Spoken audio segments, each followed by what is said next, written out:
Christian Horner has finally broken his silence, following the news that Red Bull has decided to part ways with him as team principal. A move he admitted came as a shock in a heartfelt farewell to his now former colleagues. Informed of his fate late Tuesday, Horner addressed the team at Red Bull's Milton Keynes HQ on Wednesday. In an emotional video shared by Sky Sports, he thanked his colleagues and revealed that while his time leading the F1 operation is over, he'll remain connected to Red Bull, though exactly how remains a mystery. Here's what he said. Yesterday, I was informed by Red Bull that operationally, I will no longer be involved with the business or the team moving forward from after this gathering. I will still remain employed by the company, but operationally, the baton will be handed over. That obviously came as a shock to myself, but what I've had time to do is to reflect over the last 12 hours or so. And I wanted to stand in front of all of you to break this news and just express my gratitude to each and every single member of the team that has given so much during the last 20 and a half years that I've been here. When I arrived 20 years ago, with a few less grey hairs, I walked into the team. I didn't know what to expect, but I was immediately welcomed. And out of two rundown buildings, we started to build what became a powerhouse in Formula One. Watching and being part of this team has been the biggest privilege in my life. Max Verstappen paid tribute to Christian Horner, looking back on their incredible successes and a partnership that saw them break countless records together. Just hours after news broke confirming Horner's departure, Verstappen shared a brief but poignant message through his social media channels where he wrote, "From my first race win to 4 world championships, we have shared incredible successes, winning memorable races and breaking countless records. Thank you for everything, Christian." While there remains a slim chance that Christian Horner's departure is unrelated to Max Verstappen's future, two intriguing scenarios are beginning to take shape. The first is that the decision to remove Christian Horner is strategically timed to keep Max Verstappen from jumping ship, especially amid whispers that his inner circle has reignited talks with Mercedes about a potential switch. Pressed on the subject, during a jam-packed media session at Silverstone, Verstappen kept his cards close, refusing to confirm whether he had greenlit those conversations. While he reaffirmed his ambition to end his career at Red Bull, he stopped short of promising he'd still be with the team by the time the new regulations kick in come 2026.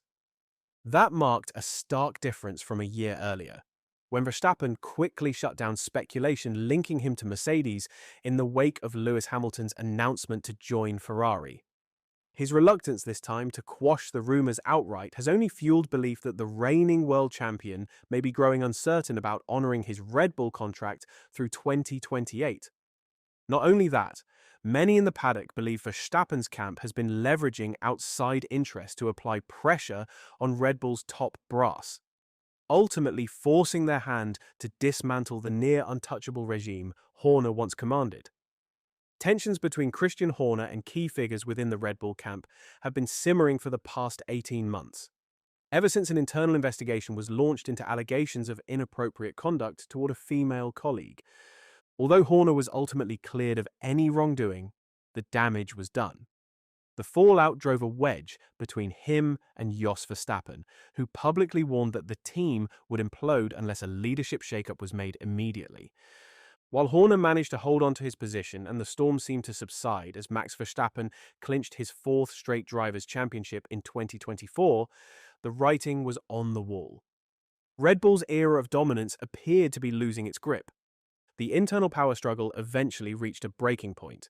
Adrian Newey, the legendary mastermind behind Red Bull's greatest machines, made a headline-grabbing move to Aston Martin. Meanwhile, longtime sporting director Jonathan Wheatley, once seen as the natural heir to Horner, left to oversee Sauber's high-stakes transformation into Audi's official F1 entry. The dominoes, it seems, had already started to fall.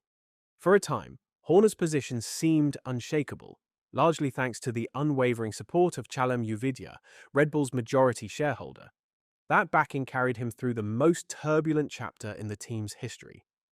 In fact, during what would be his final public appearance as team boss at the British Grand Prix, Horner gave no hint that he was on the verge of being ousted.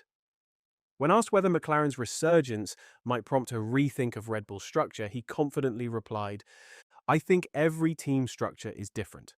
The role of a team principal in different teams, whilst the job title carries the name, the definition of the role is very different. McLaren have activities in IndyCar, in sports cars, across a whole host of different activities. At Red Bull Racing, I have a clear structure that reports into me, similar to probably Andy Cowell, Aston Martin boss does, or Toto Wolff does, where you have the main faculties that report into me. Pierre probably performs 80% of the role that perhaps Andrea Stella does at McLaren. But the shock announcement of Horner's exit came with a power shift. The press release also revealed that Laurent Mekies, who had been steering Red Bull's sister team, Racing Bulls, since 2023, would take the reins as the new Red Bull CEO. This development makes it clear the Red Bull board, including Uvidya, had collectively decided that the team's leadership model needed an overhaul, one that Horner wasn't willing to champion. The timing couldn't be more critical. With the 2026 regulation overhaul looming, Red Bull's focus is now 90%, centered on launching its in-house power unit. But entering that new era without Verstappen would be nothing short of a disaster. And that risk had been growing, especially with Mercedes circling and Horner still in charge.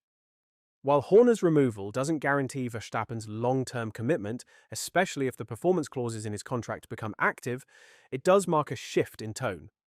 With a new regime in place, Verstappen may now be more open to staying and seeing how Red Bull adapts to the brave new world of F1. The other, and more damning possibility, is that Verstappen has already made up his mind to walk away, and that his looming departure was the final straw. In this version of events, Uvidya's ability to shield Horner from mounting pressure evaporated the moment it became clear Red Bull's most valuable asset might be lost. At the British Grand Prix, Horner stopped short of guaranteeing Verstappen would be in the car for 2026. Instead, he pivoted towards selling his vision for Red Bull's future as an engine manufacturer. One last pitch before the axe fell. Max is a key part of our team, and has been for pretty much 10 years now. The intention is to keep that going, he said. But there will be a day that there is no more Max. You always have to have that in mind, that the team always has to keep looking and investing in the future. Hopefully that won't be for several years to come, but you never know. Things go in cycles, and sport goes in cycles. We've had two incredibly successful cycles in Formula One, and what we want to do is build towards the next cycle. Now, of course, we want that to be with Max, but we understand the pressure that there is next year, with us coming in as a new power unit manufacturer. The challenge of that is enormous, but we've got a hugely capable group of people. Red Bull powertrains will pay dividends. Maybe it won't be in 2026, but 2027, 2028, and beyond, long-term for Red Bull, 100% it is the right thing. Now that we've heard from them, it's time to hear from you. Let me know what you make of the whole fiasco in the comments. And don't forget to like the video and hit that subscribe button to stay ahead in the world of Formula One. Thanks for watching.